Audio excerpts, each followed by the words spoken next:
नमस्कार दोस्तों, आपका हमारे YouTube चैनल पर स्वागत है। अगर अभी तक आपने हमारे YouTube चैनल सब्सक्राइब नहीं किया है तो प्लीज़ उसे सब्सक्राइब करें और साइड में जो बेल आइकन है उसे भी प्रेस करें ताकि आने वाली वीडियो का नोटिफिकेशन आपको जल्द ही मिल सके।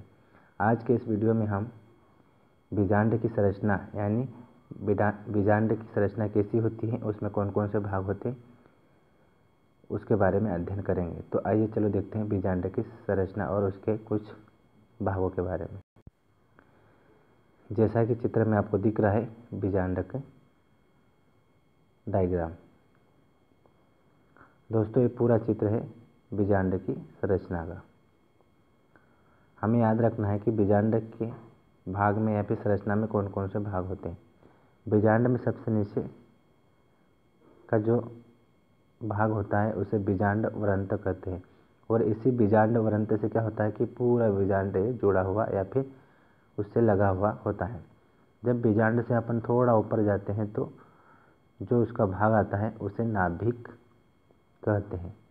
ठीक है, नाभिक से थोड़ा ऊपर जाते तो निभाग। क्या आता है? निभाग। मतलब बीजांड का सबसे नीचे वाला भाग बीजांड वृंत जिससे जुड़ा होता है। थोड़ा ऊपर जाने पर नाभिक और उससे थोड़ा ऊपर जाने पर निभाग आता है।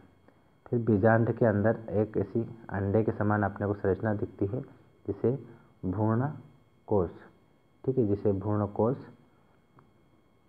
कहते हैं। और बीजांड के चारों ओर ये ऐसे अध्यावरण होता है जिसे अध्यावरण कहते हैं। बाहर वाले अध्यावरण को बाह्य अध्यावरण और अंदर वाले को अंत अध्यावरण कहते हैं। बीजांड के